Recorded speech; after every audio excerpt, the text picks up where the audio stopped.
Okay. Welcome, everyone. My name is Julie Hinson. I am the Director of Donor Relations at Coburn Place, and we are so excited that you're here. This year, we have been doing a series of deep dives into issues surrounding domestic violence and homelessness, and we've been bringing in the experts and the people that are right in the middle of the mission to help showcase the impact that your financial gifts, that your income gifts, that your advocacy is having in this issue and with survivors all throughout the state. So I'm particularly excited about this one. I want to introduce to you who our speakers are, and then I will walk you through how we think this will work, and then we'll go from there. So Lauren is going to screen share for a minute. So we have three incredible speakers from Coburn Place and also from ICADV, the Indiana Coalition Against Domestic Violence. And I'll have each person say hi as soon as I go through the slides. It went away. I know, give me 1 second.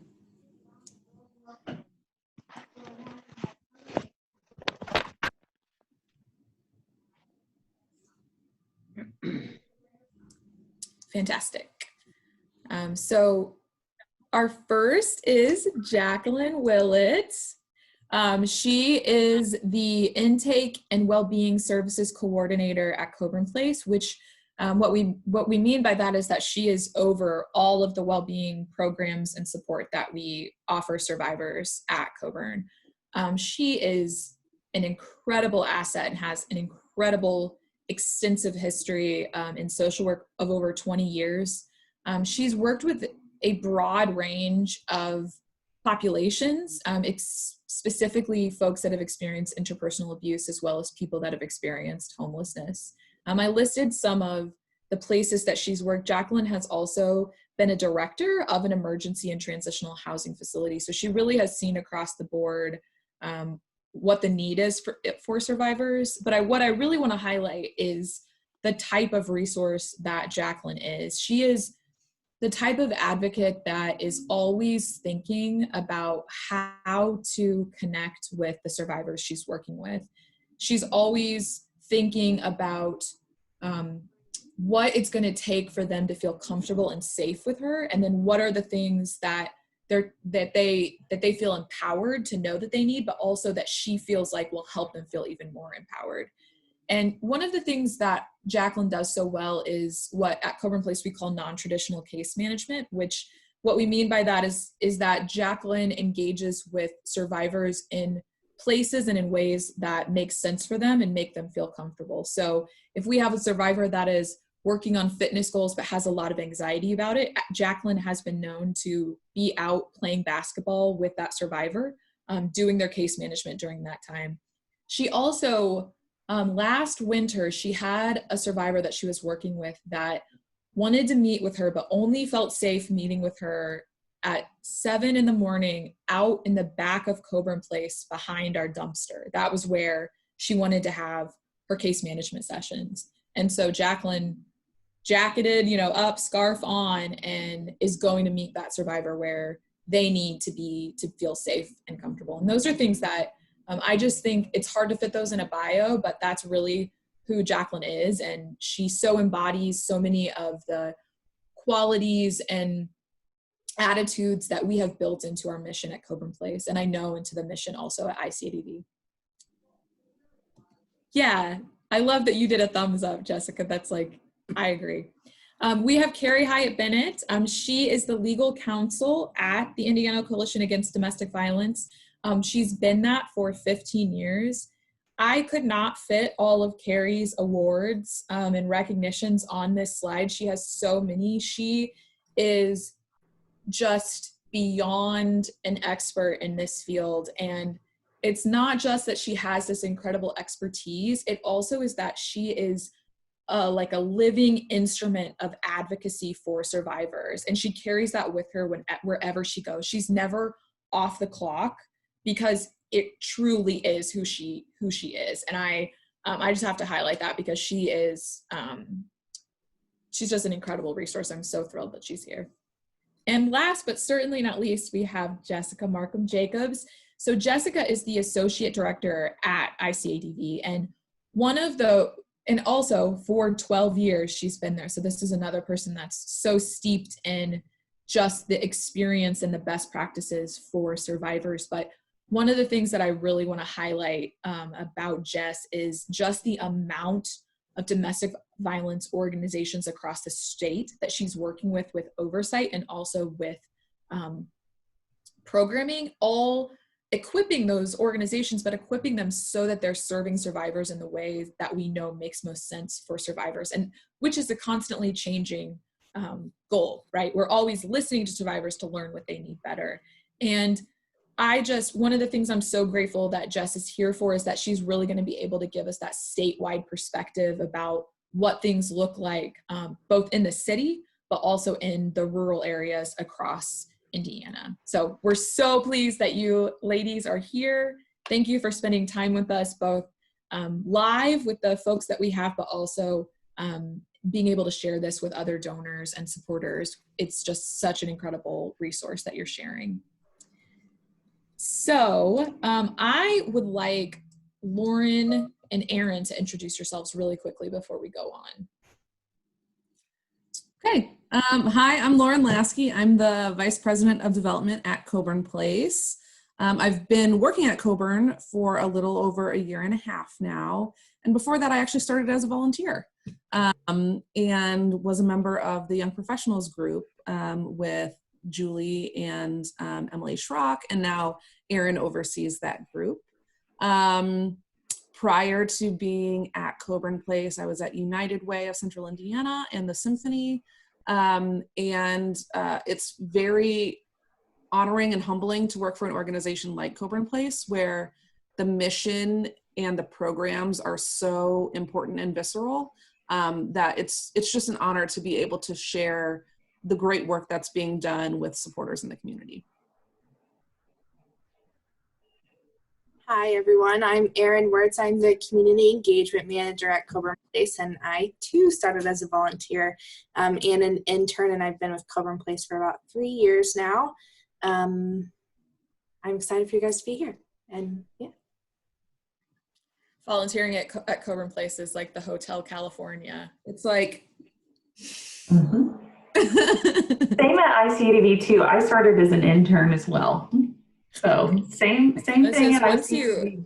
It's just such an incredible mission. All of the domestic violence organizations, it's such a powerful thing to be a part of. So this is what we are going to do over the next hour. One thing I recommend is, if you haven't already, up in the right-hand corner of the Zoom screen, there is speaker view that you can switch to. If you do click that, you'll be able to have just the person who's speaking come up, and that can make for a little bit more of a pleasant experience, unless you prefer the gallery, which I would recommend, and I'll remind everyone that we might switch back to the gallery when we get to the Q&A parts.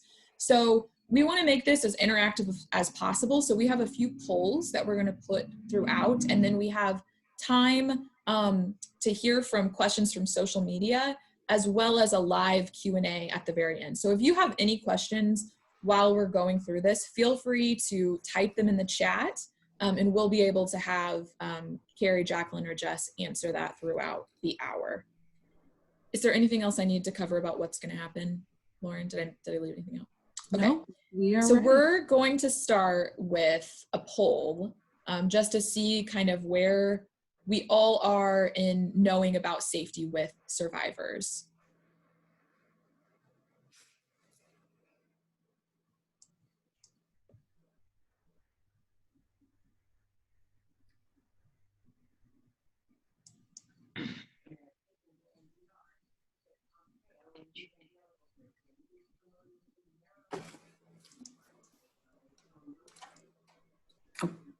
You won't get a grade.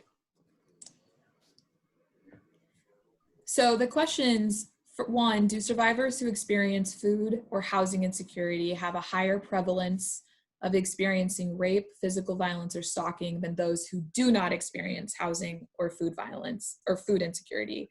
And resoundingly, everyone said yes, 100% yes. We know that is very much a factor, that folks that also have housing insecurity are just in a higher risk of experiencing abuse toward them. And then the second one, what percentage of female victims of rape, physical assault, and stalking report needing housing services and did not receive them? And that the answer there is correct, 51.2%. So about half of people that need housing support are requesting it but not getting it. So one of the things that we really want to focus on is that intersection between housing and safety and why that matters. So all of these statistics are from a very recent August 2020 DV and sexual assault fact sheet from the National Network to End Domestic Violence. And there was one other fact that I wanted to share before we kind of jump into the questions, that on average, 3 women a day are killed by a current or former intimate partner. And I just thought that that was a stunning figure. And I thought these facts are so, I think, show the severity and the graveness of this issue. So I'm going to start off with a question to Jacqueline.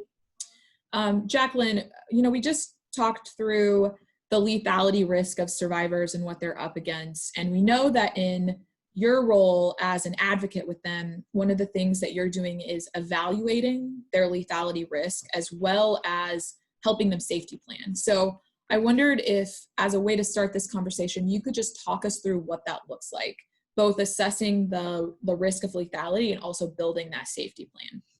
Okay. All right. Well, I want to say hello to everyone again. Once again, I'm the Intake and Wellbeing Services Coordinator. Been there about 7 years with Coburn Place. I want to start off with the safety planning and just kind of how we do those with our survivors. I want to highlight that we have a standard form that we use, right? But it's important. Every safety plan is a little bit different for every single survivor, period. You can have the best format, you can print off whatever you want to print off, but what we have to remember is every survivor is going to have, something's going to be tweaked a little bit different, okay? So the first thing that we're going to want to assess is their physical safety, right?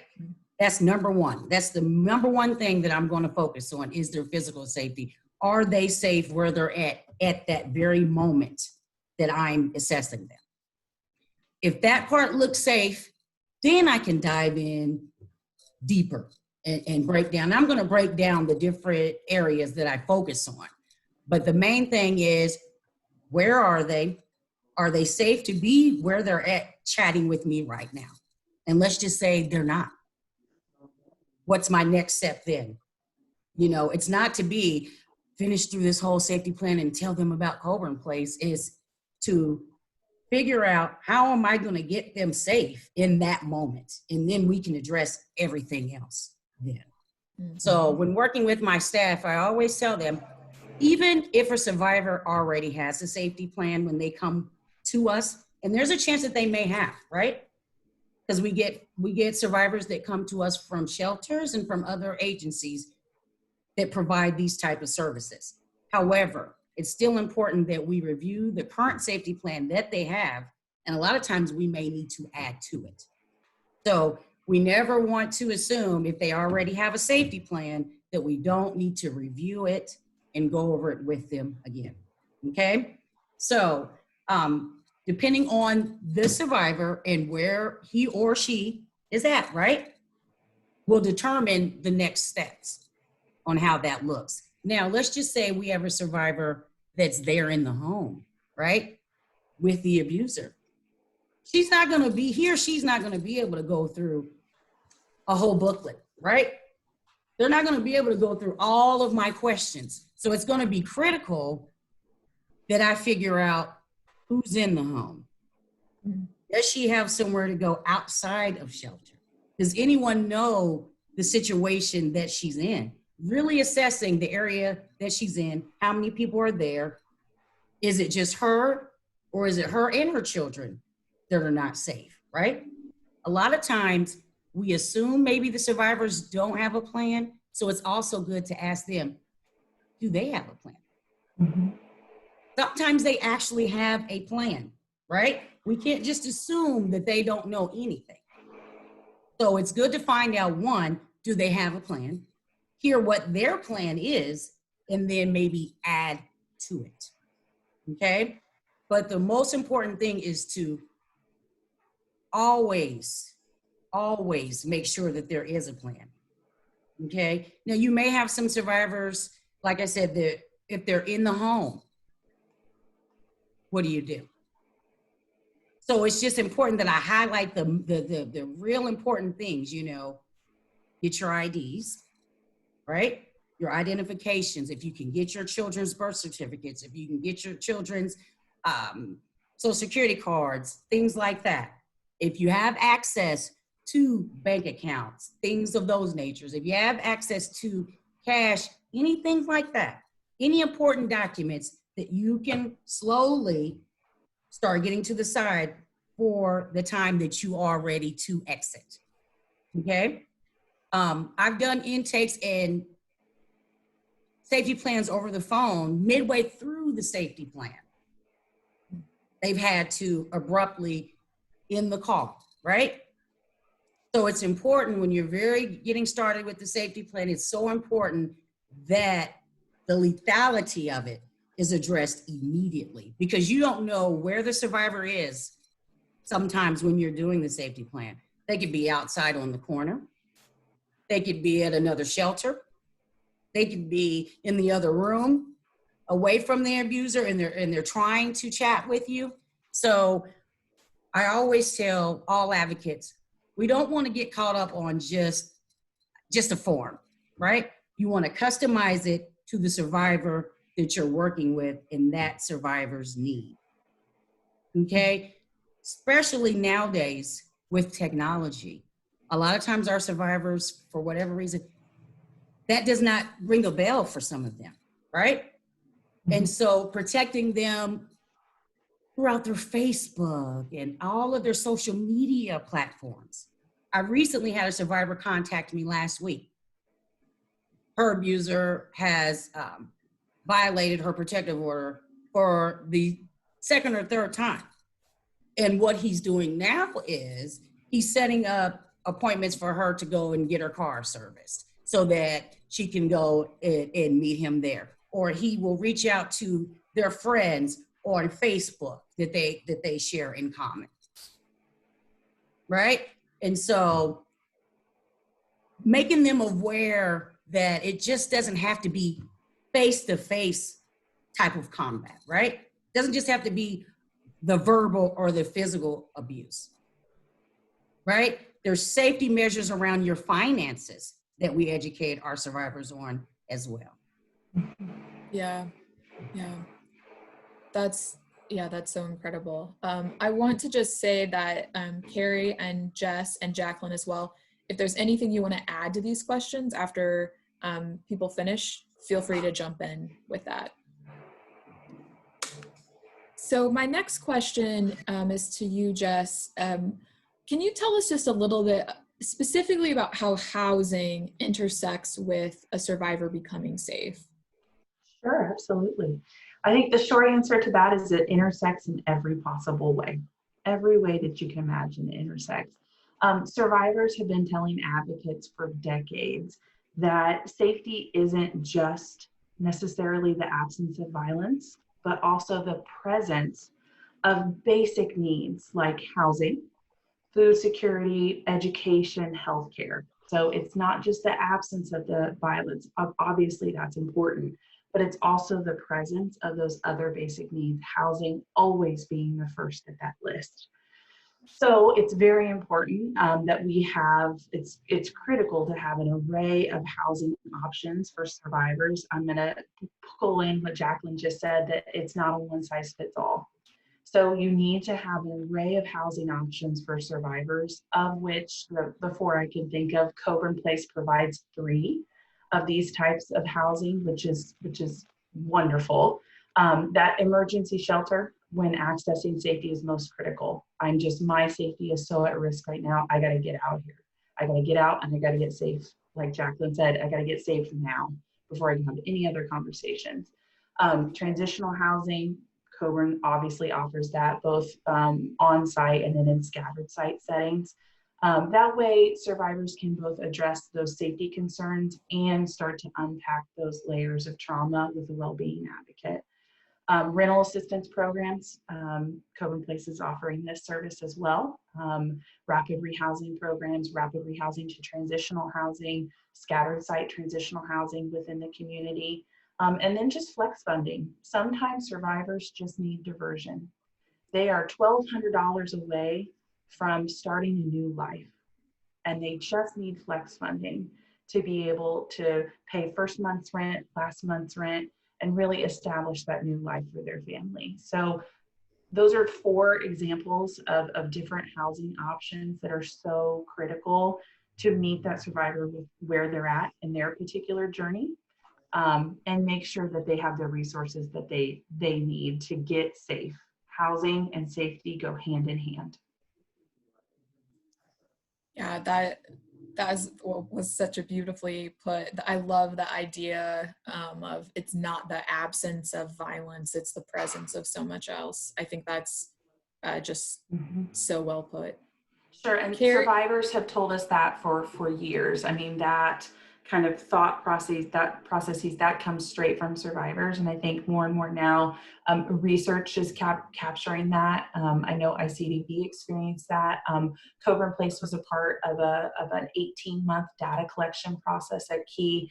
We did 91 key informant interviews with domestic violence survivors across the state, and Coburn leadership was a part of that initiative. To interview survivors. So 91 interviews to say, what systems have we built that you love?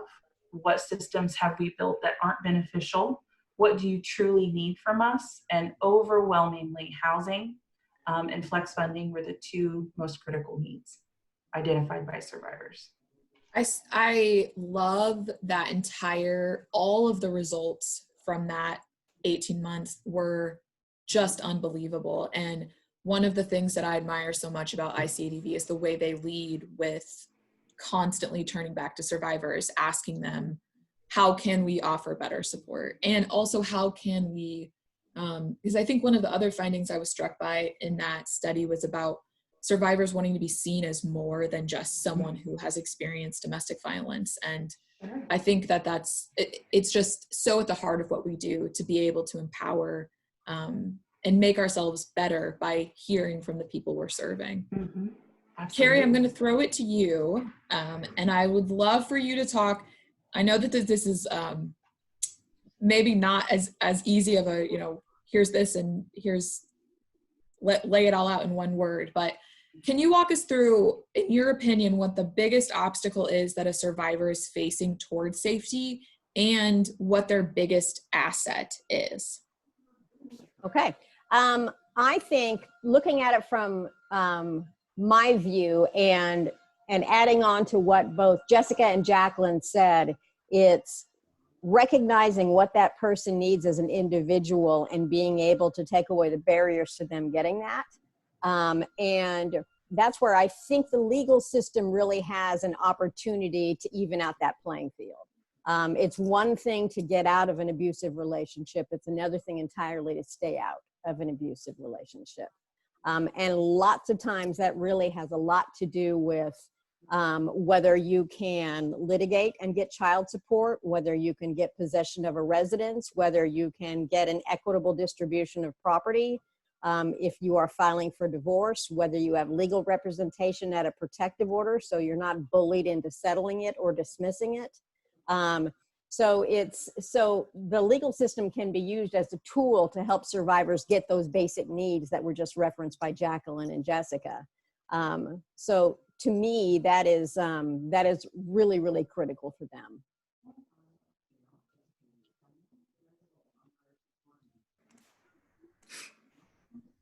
Can you hear me okay? What do you feel like the biggest obstacle is to getting to that legal help, that legal asset? I think it's undoubtedly Access to legal services largely depends on your ability to access money, right? So, and if you are financially abused or you are terrorized in a financial way or controlled in a financial way, which so many people are, then you don't have access to those funds in the first place. And sometimes even if you're trying to apply for legal services, you're not going to qualify because maybe your abuser in your household makes more money. So then you're disqualified from legal services as well. So what we try to do is we have several different programs at ICADV where we match up people that need emergency legal assistance with lawyers that know what they're doing. It's one thing to have an attorney. It's another thing entirely to have an attorney that understands the dynamics of domestic and sexual violence. And understands the impact that it has on the children and understands how it is learned behavior, and continued exposure to that kind of behavior does a horrible disservice to the children.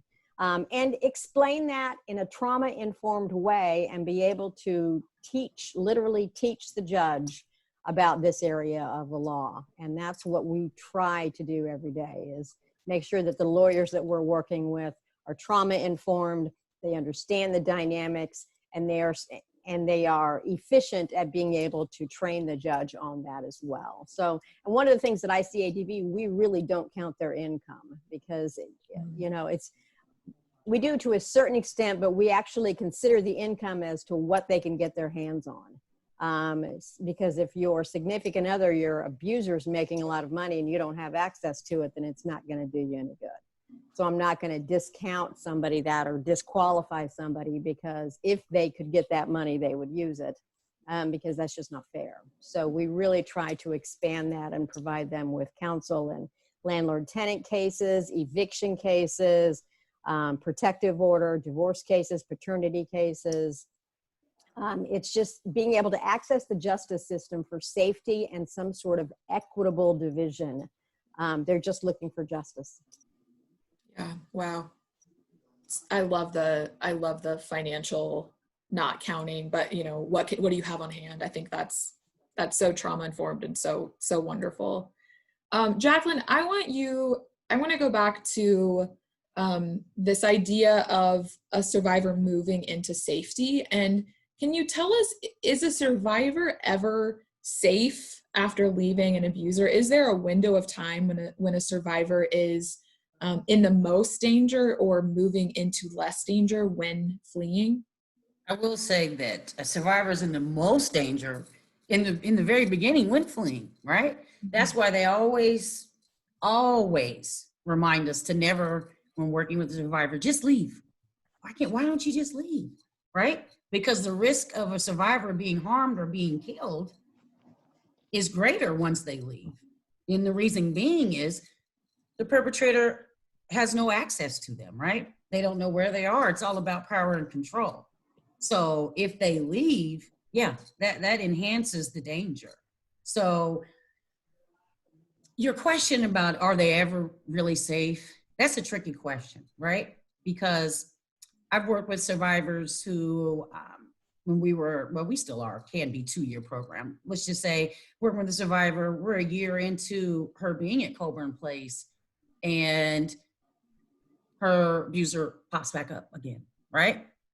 In reoffense, right? So this survivor's had to get a safety plan updated again, also had to go and file for a protective order. So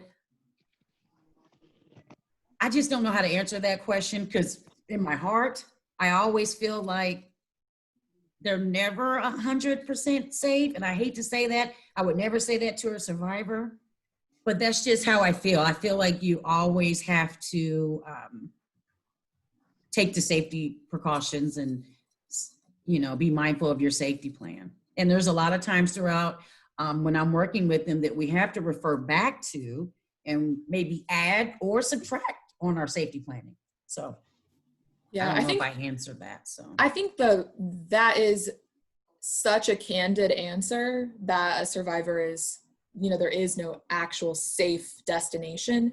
And I think that one of the misconceptions people have about safety planning is that it's this static document that you make once and then it ensures that your safety is given to you.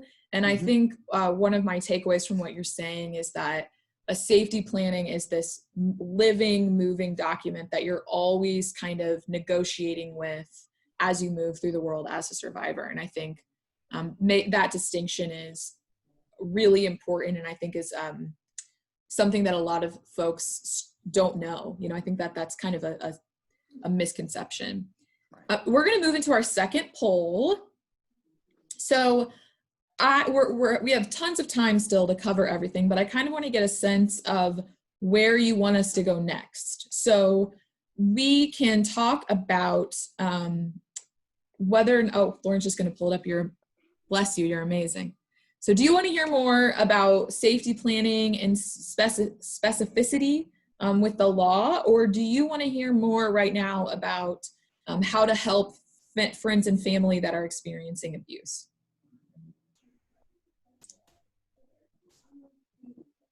Ooh, the polling is really fun. I like that a lot. I like the give and take, the call and response. So what one was hearing more about specificity. So Carrie, can you talk us through the difference between, say, a protection order and a no contact order? Can you talk to us about the legal words we hear throughout about how a survivor gets safe? Sure. There's a couple of different kinds of stay away orders in the state of Indiana for personal safety. One is a civil protective order, which is like any other civil action, party versus party. Whether it's like a divorce action or a private lawsuit, it's Carrie Bennett versus John Doe, okay? So a civil protective order is exactly that, Carrie Bennett versus John Doe. I'm filing a civil protective order, and I'm asking the court to grant this order to grant me personal safety. On its most basic level, a civil protective order is just asking for the right to be left alone.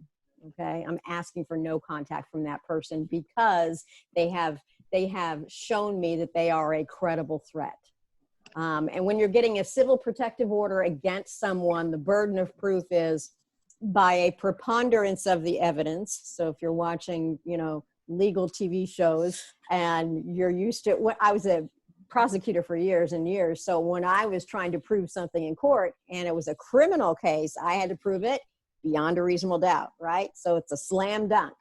By a preponderance of the evidence is more likely than not. So if I'm representing somebody in a civil protective order, I need to prove that it was more likely than not that my client is a victim of family or intimate partner violence, sexual assault, stalking, or harassment.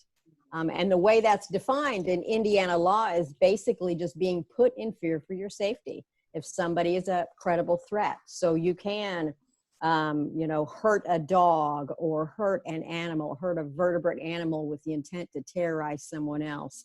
You can threaten someone else with harm, and that can rise to the level of being able to have a civil protective order. Again, you're asking for the right to be left alone.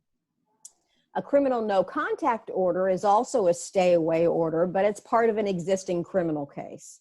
So if you have a domestic battery or some sort of crime that's charged against the alleged perpetrator, state of Indiana versus John Doe, and if that person is charged with domestic battery, usually as part of that criminal case, there will be a no contact order, because no contact orders are designed to keep the evidence, which in DV cases is the victim, keep the evidence away from the alleged perpetrator. So you can't tamper with this evidence any more than somebody's going to give a bag of cocaine to the person that was just charged with possession of cocaine.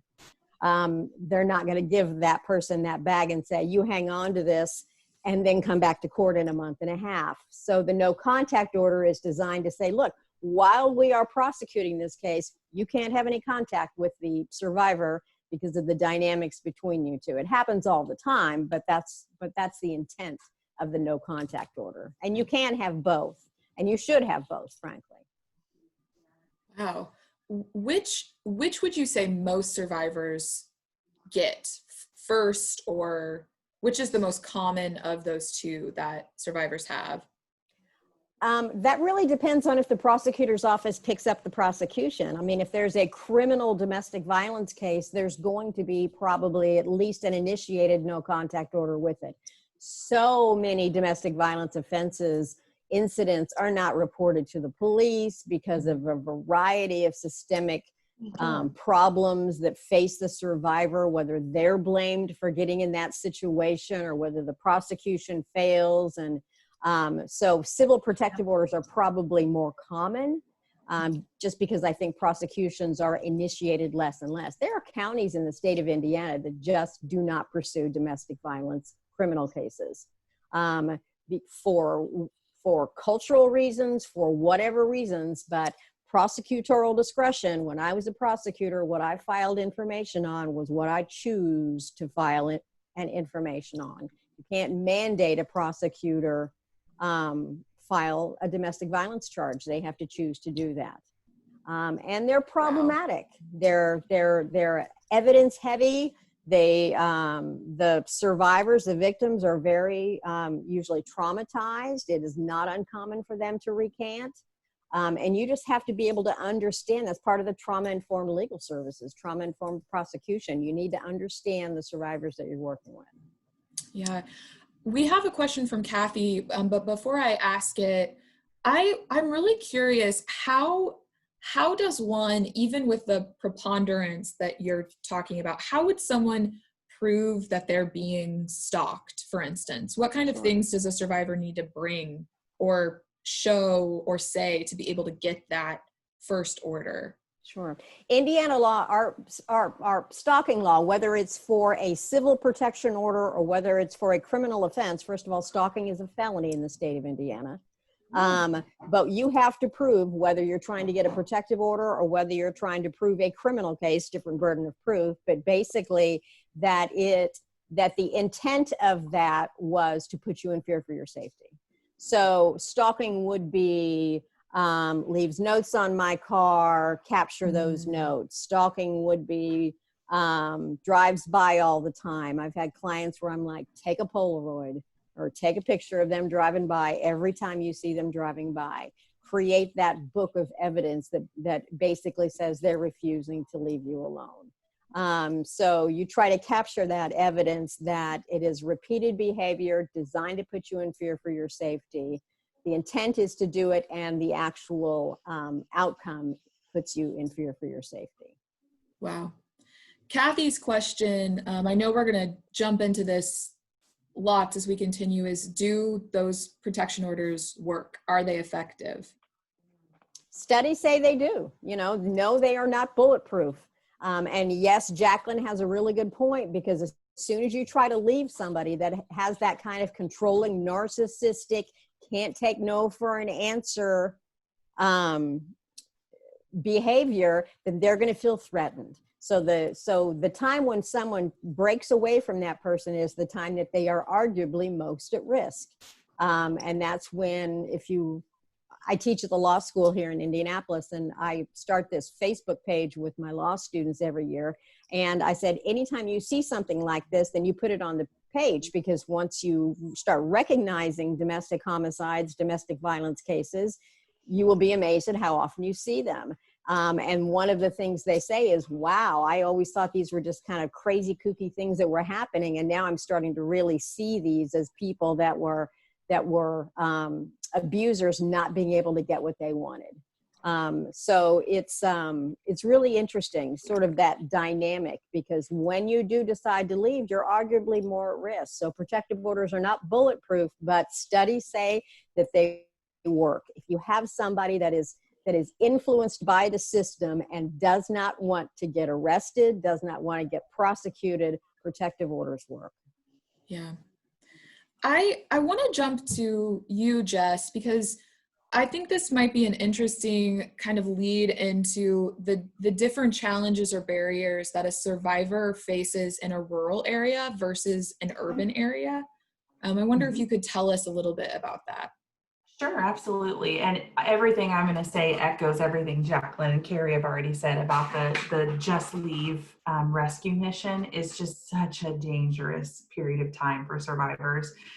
Children, their support system even, I think for a couple of reasons, which I believe have been recapped, it's just that they may not be prepared. So, and that affects both urban or rural setting. They may not be prepared, meaning they've left important documents at home. They left medicine at home. They've left those very valuable things that they need if they're choosing to go in one of those housing options. It's also the highest lethality time.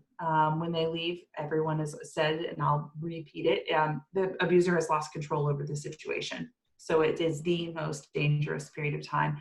I also think one thing that sometimes is minimized but is impactful is the pressure and the shame that a survivor may feel from you as a trusted friend and ally if they choose to go back to the relationship. If a survivor is not ready to leave a relationship, they're not ready. They get to determine that. They know at what point the relationship is kind of boiling over and the violence is increasing, the tension is increasing, and leaving the relationship just to return to the relationship. Why it is so difficult to see a friend in a dangerous and difficult situation. The shame that they may experience on the back end of that, if they need to return to the relationship for whatever reason, can be very damaging. So those are some other things to keep in mind, just to add to the points that Carrie and Jacqueline already said. I think now these were always issues specific to urban and rural communities. I think they're even compounded more now to COVID. Due to COVID. But in our more rural communities, we're seeing limited access to transportation. There aren't bus systems, there aren't cabs, there aren't rideshare programs. So there just is limited access to transportation. I also think smaller communities, everyone is more interconnected. So your ability to go to a friend, someone may recognize your car, someone knows where you work, someone knows where your children go to school. I do think that sometimes can be another area of safety that survivors have to navigate in our more rural communities. Specific to urban communities, the cost of living is a whole heck of a lot higher. So when you're thinking of leaving a domestic violence relationship to address both your safety and your stable basics, housing, food, healthcare, education, how to navigate those things in a community that has increased cost of living.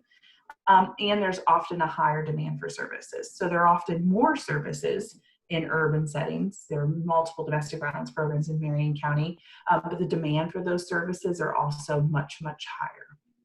So those are true all of the time. They're especially difficult to navigate right now due to COVID.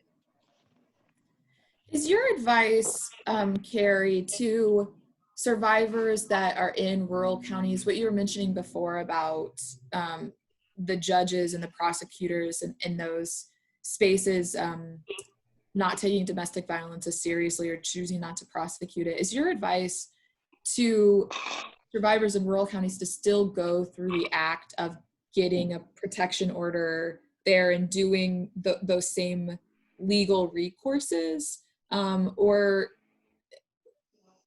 Or is that different based on where you are, if that makes sense? I think it's different based on where you are. It's different on who you are. It's different on who the respondent is. It's different with everything that you're going through it. I mean, there's no cookie cutter for any of this. I've had people that have decided not to file a protective order because then all of a sudden it alerts that respondent to where they are now, right? Or I've had people that have decided not to file a protective order because if it's granted, maybe the respondent's going to lose the right to own or possess a firearm, and they know that will send them over the edge. It's really got to be a case-by-case basis. It's not really all you can do is recommend that you surround that person with holistic services, work with a domestic violence program. All of our legal all of our legal programs require, well, that too, all of our legal programs require that they be working with a domestic violence advocate too. Because if you're working with an advocate and you've got an attorney that's working with you, those holistic services is proven to reduce those barriers. So that's probably the best advice, is it's really got to be up to that individual. And I also wanted to say one more thing about some of the legal services that we are expanding into is legal responses to intimate partner violence have traditionally been responsive, right? The legal system responds to it once it happens, whether it's criminal or civil or whatever. A lot of what we're trying to do statewide now is to try to take away some of those barriers to people that have a tendency to lead them back into situations. Maybe they have something that can be expunged, that's going to let them have a better job, that's going to let them secure safer housing. Maybe they have driver's licenses fees that are so exorbitant that they can't pay them off and get their driver's license back. And if they can't get their driver's license back, then they can't work and they can't be independent. So we're really trying to figure out what ways we can help use our legal powers for good to try to take away some of those barriers for people so they have a better chance of staying away from getting re-involved with an abuser. Yeah. Lauren, do we have any questions from social to add into this? We do. We have a couple. The first of which, what do protection orders look like during COVID, or how have they been affected by COVID? That's me. I'm just going to throw that out on a limb. Anybody? Protective orders. It's really interesting because now protective orders, there's an online portal that you can file for a protective order from the privacy of your own home. Okay. I think that's wonderful. I'm a big believer in working with a domestic violence advocate too, because the domestic violence advocate can help you with safety plan and things like that. But there is an online portal that you can use to file a protective order. They look the same. There obviously were some barriers to getting into court for a while. Some courts were holding hearings, some were just not. Some, it was really on a county by county basis. The Indiana Supreme Court asked every court to sort of determine what their emergency situation was, and all the courts were dealing with it differently. Now, our Chief Justice Loretta Rush did say domestic violence cases take priority. You can't just stop taking DV cases because the lethality goes up. So in her wisdom, she basically said, you do not get to not hear DV cases. You just have to figure out a safe way to do it. That's awesome. So protection orders are continuing. Our Chief Justice has got a long history of advocating for survivors of violence, and her leadership has really been exceptional.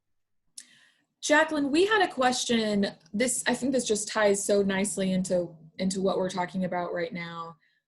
We had a question on Twitter a few weeks ago that a survivor, about someone who was wanting to know if a survivor is wanting to be safe, but they don't want to involve the police at all. And I wondered, you are on the ground making these safety plans. And so I wondered if you could walk us through what kind of tools and what kind of a safety plan you would work to build with that type of survivor. To be honest with you, it really would depend upon, what she's stating to me, to be honest with you. Obviously, I wouldn't encourage, or if she doesn't want the police involved, or obviously wouldn't encourage, do you want to get a protective order? That's out, right? So it's going to be critical that our safety plan is the bomb, per se.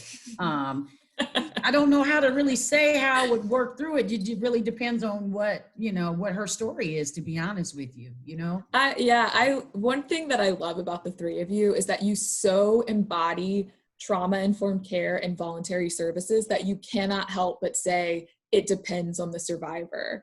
Like, you three are just meeting survivors exactly where they are, shaping it to be what they need. That there is no, that just is like so moving to me, that even in the hypotheticals, you're still reframing back on the fact that every survivor is different and our services need to be dynamic to meet each individual where they are. We're coming close on time. Can I say one more thing? Yeah, absolutely. Really quickly. You had mentioned, are they ever really safe, et cetera, after I've worked with them. And I have one example. when I was a shelter director at Wings and over Agnes in Between, I had a survivor I was working with, and she made it through our emergency shelter, and she transitioned into transitional housing. And she was removed from the relationship for a good year. He found her, shot her 5 times in the back, and she was my first survivor that I lost. And so she was removed out of that situation completely and totally working. She was about to she transitioned from emergency shelter to transitional, and she was on her way to permanent long-term housing, right? And didn't make it. And he was an officer. So it was just, yeah. So that's just an example of, you know, you can have everything in place and, you know, your safety plans and your protective orders, and you can, you know, change your housing and your location. She was in a completely different county and still, so. I think that's so heartbreaking, Jacqueline. And I think what that also really emphasizes is when a survivor comes to you and says what they're comfortable doing, listening and hearing that survivor saying, I don't want to involve the police, I don't want to involve the law, it could be because their abuser is in that system. And so I think that's one example of saying, we have to trust that survivors know what's best for them, that they are the expert in their life and the expert in their safety. That's part of being the expert in your life. And I think that the 3 of you have just so embodied that in such a beautiful way of that really is what voluntary services and trauma-informed care shaped around domestic violence means, is saying, what does this specific survivor in front of me need, and how can I service and work with them? So we're running out of time, but I do want to open it up to a general Q&A. So we might go 5 or 10 minutes after, if that's okay with everyone. Okay, so you feel free to keep your cameras off, but also feel free to switch to gallery view and turn your cameras on if you'd like to jump in and ask questions to Carrie, Jess, or Jacqueline. Or chat them, that is fine as well. Hi, Anne. Hi again. Hi. I have a question. I find it very interesting that stalking is a felony in Indiana, and apparently sometimes it isn't prosecuted. What is the penalty, and do people actually get convicted of stalking? Does it work? Does the law really help? Carrie, do you want to answer that, and then Sorry, Jess I'm a or little Jacqueline slow can- on the unmuting. Hi, Anne. Thank you. That's a great question. And I can leave my email in the chat, so if you ever have a follow-up, bring it on. So what I am finding is stalking is actually very often more readily charged than domestic battery. Because in a lot of ways, it's less he said, she said. It is very, from an evidentiary standpoint, it can be easier to prove because what you have to really prove is that pattern of behavior with an intent to terrorize or coerce another person. That actually does terrorize or coerce another person. So whether it's notes on the car, whether it's social media, whether it's driving by and following people, stalking looks like all kinds of different things. So sometimes when you're capturing that evidence, very often it's easier to capture a book of evidence on that than it is to capture evidence on an isolated domestic violence charge. Well, I can just envision somebody saying, well, I drive past your house, you know, every 20 minutes to make sure you're safe, or some such nonsense. But what is the penalty? I mean, and do people actually go to jail, or really? I'm going to be very, very candid with you. Even if it's a first offense, very few people convicted of domestic battery as a misdemeanor or even a felony, or very few people convicted of felony as a, or stalking as a felony, very few people will see jail time. What you have to do is establish that pattern of behavior, especially in Marion County. Our jails are so overcrowded that there's a very determined effort not to overwhelm the jails. So unfortunately, you're not going to see a lot of people that are getting jail time for that. But you Such a are good establishing question, that pattern of behavior, so that is good. But Yeah. it's disheartening at times, because especially when we know that survivors that are more at risk when they report this stuff, and to find out that it falls through the system, and they're like, I put my rear end on the line for this, and now I'm getting, probation. And in the meantime, I feel like I'm being blamed while I'm still trying to report the case. So you Yeah. can understand why survivors are reluctant to report. Of course. Absolutely. Any other questions? Are there any in the chat, Erin? There was one other social question, but I want to see if anybody here has questions. Yeah. All right. Okay, well then I'm gonna roll with it. The second question I think is a really tricky question. What are the safety challenges in sharing custody with an abuser, especially if they're young kids? Jacqueline, do you want to start that one, and then we'll throw it to Jess? I was actually hoping Carrie would chime in because I she's going feel like that has the lawyer all That's over true. it. You're right, Carrie. You three, I want to hear from all of you. Hey, Carrie, do your shoulders hurt from carrying the weight of the team? Jess, I'll be sending you a nasty text message later. All right. Lauren, will you read it again one more time? Yes. What are the safety concerns sharing custody? What are the safety challenges in sharing custody with an abuser, especially if the kids are young and so like they need to be transported back and forth? Yeah, this is really hard because Indiana's custody law very specifically says that a pattern of domestic or family violence must be considered by the trier of fact when the court is determining custody. I mean, there's about 7 things in Indiana's custody law that the court is mandated to consider. One of those is a pattern of domestic or family violence.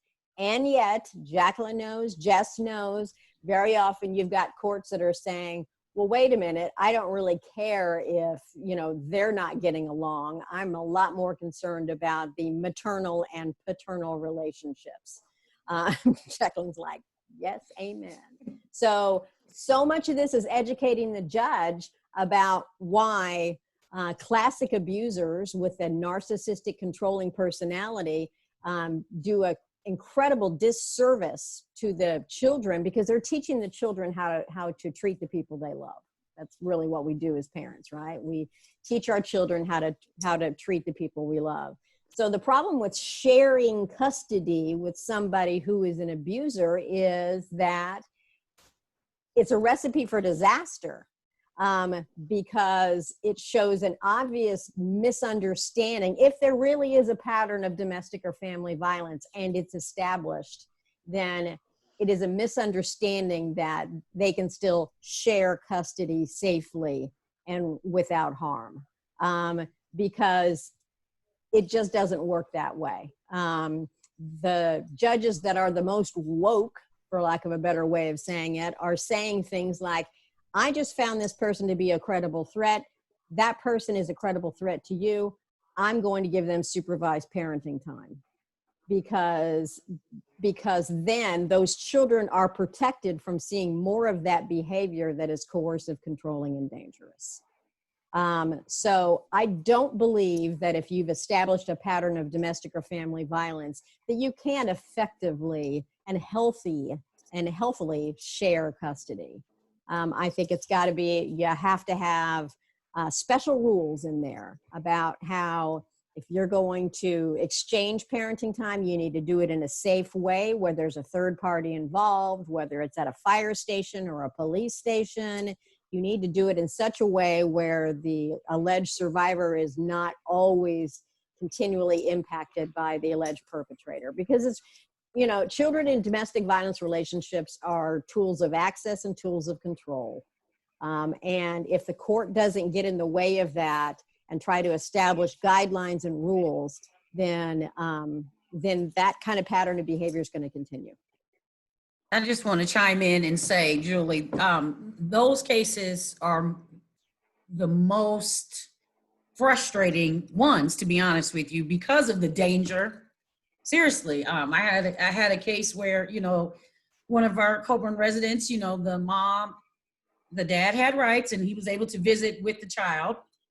And he just decided he's just not going to bring the child back, right? And so we find out the child's not in car seat, not even in a seat belt, and he's under 1 year old. So he's rolling around while dad's driving erratically in the back of the car, a little bitty baby. So these types of cases, when they have to, you know, exchange the kids and things like that, are so rough. They're just rough. And even when going to court, and like Carrie said, trying to get a good judge to recognize these things is like, it's tough. It's my least favorite situation to deal with, because it just comes with, it gets so messy. It gets so messy. I'm just being very honest. It gets messy. This is one of those areas too where I think Jacqueline spoke to it, that the customized safety planning is so critical, because custody exchanges can be one of the most dangerous points in time as well. I think there's definitely some specialized safety planning around what that looks like, the timing of it, the check-in, the very customized safety planning needs to happen when it comes time to custody exchange, just to make sure survivor and kiddos are safe. Yeah, Jacqueline, I feel like you've talked to me before about whether there's like a trusted third party that can sometimes be the one that's helping with kids change. There's so much that goes into these individualized safety plans. Jess, this one's for you. I just saw Annalise posted one. We'll do this question, then I have one more for all of you, and then we'll wrap up. So can you talk statewide, including Coburn Place, but statewide, about any kind of spike in incidents during the pandemic? Are you seeing one area hit harder, whether that's rural or urban? Can you speak to this? Sure. So overall, yes, huge spike in domestic violence incidents. There's been an 86% increase in domestic violence incidents from this time last year. And we're also trending domestic violence homicides in the last, we record domestic violence homicides on a fiscal year. So July to June, we're already trending upward in the domestic violence homicides reported in the last 2.5 months than in the whole year. I mean, the numbers are definitely trending to far exceed the past several years of domestic violence homicides. Specific to COVID, we were seeing, and we still are, increases in domestic violence where there are spikes in COVID exposure and positive COVID screening. We have seen increased incidents of domestic violence in those communities. Overall, we're hearing from not only domestic violence advocates and first responders, increased 911 calls for DV, increased calls for mental health and suicide intervention. We're seeing that across the state. There are a couple of things, recipes that were at play, especially in the months of March to mid-June. The isolation that families were experiencing at home, increased financial constraints, increased financial concern. Obviously, these aren't causes of domestic violence, but they do compound the tension in the family, increase the risk that the family is experiencing. We also know that kiddos were not around a lot of mandatory reporters during those months. They were also isolated at home. So a lot of the individuals and agencies working with youth, teachers, they weren't around teachers, school administrators, even daycare camps, things like that. So we are seeing some increase in those reports as well, now that the state is kind of on a plan to open back up. So overall, we're seeing an increase in domestic violence reports, as well as some of those other social service, suicide intervention, things like that. Wow, 86%. That's stunning. Yeah. I want to end with, from the three of you, I always like to end with a helpful takeaway for people in our own lives that might be experiencing domestic violence. So we've talked throughout this, talking about, don't tell people, just leave, that's so dangerous. what advice can you give people that are going to watch this or people that are here for what to tell or how to help their friends or family that are experiencing domestic violence get to safety? Jacqueline, why don't we start with you, and then we'll go Jess, Carrie. I think a lot of times survivors or just people in general don't know of all the resources that are already out there, right? Just making them aware of resources. And a lot of times when I'm talking to survivors, they think there's a cost to a lot of things, right? So making them aware of Families First and DVN and ICADV and different, programming that offers free support groups and so just services for survivors and their children. So a lot of times, like I said, there's finances that they think that is involved. And a lot of times these services are free, okay? And they just don't know that these programs are out there. You'd be surprised how many times I hear about, wow, if I would have known that Coburn existed. You guys have heard that, I'm sure. If I would have known these resources existed, right? So those are the things, just making them aware that these resources are available, that there is no cost, and just letting them know that there are support systems in place. Yeah. Jess? Sure, very much along the same lines. I think one of the most common tactics used by people who cause harm is the minimizing, denying, blame shifting, really trying to isolate folks from their support system. So I think one really helpful tool to counterbalance those messages is to be the exact opposite.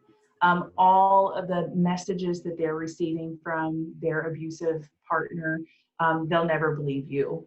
Always believe what the survivor is telling you. Your friend thinks you're crazy. That may be a message that a survivor is hearing over and over and over again.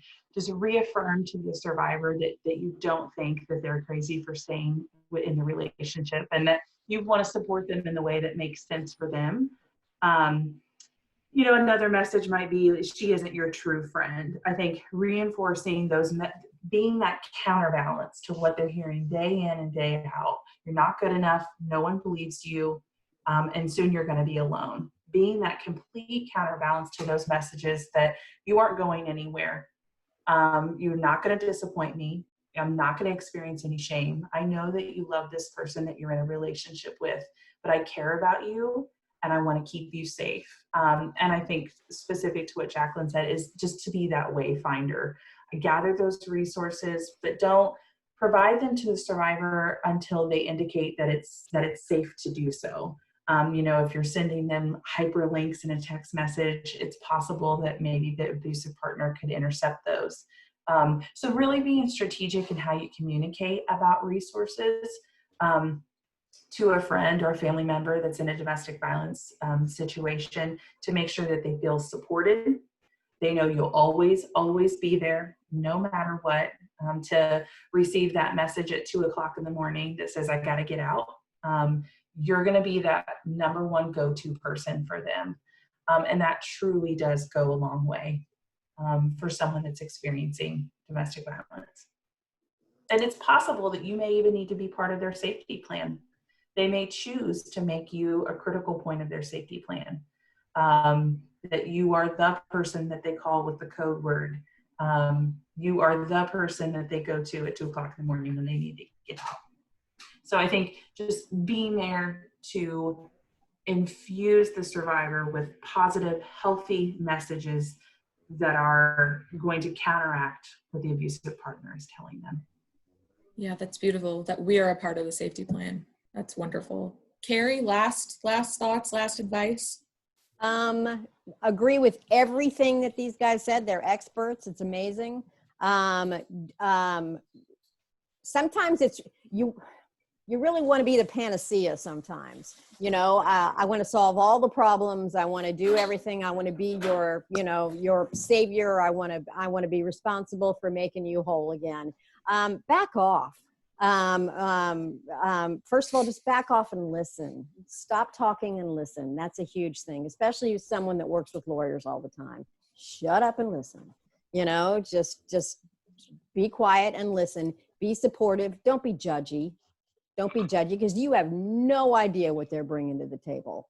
You know, they may have a prior conviction for prostitution, or they may be self-medicating, or they may be doing something. It doesn't make any difference. It doesn't mean they're not a survivor. So check your judgments at the door. Listen, and only do what you know they are okay with you doing. Because if you start sharing their information in an effort to save the world on their behalf, you're putting that person at higher risk. Ladies, this has been incredible. Listening to the three of you share, I have learned so much and have taken so much away from this. And I just want to thank the three of you for spending time with us. Anne, Annalise, Kathy, thank you so much for coming. Thank you. Really great. Thanks a lot for all your sharing, all your wisdom. Yes, thank you. Thanks. We, Lauren has one last poll. We really went poll crazy.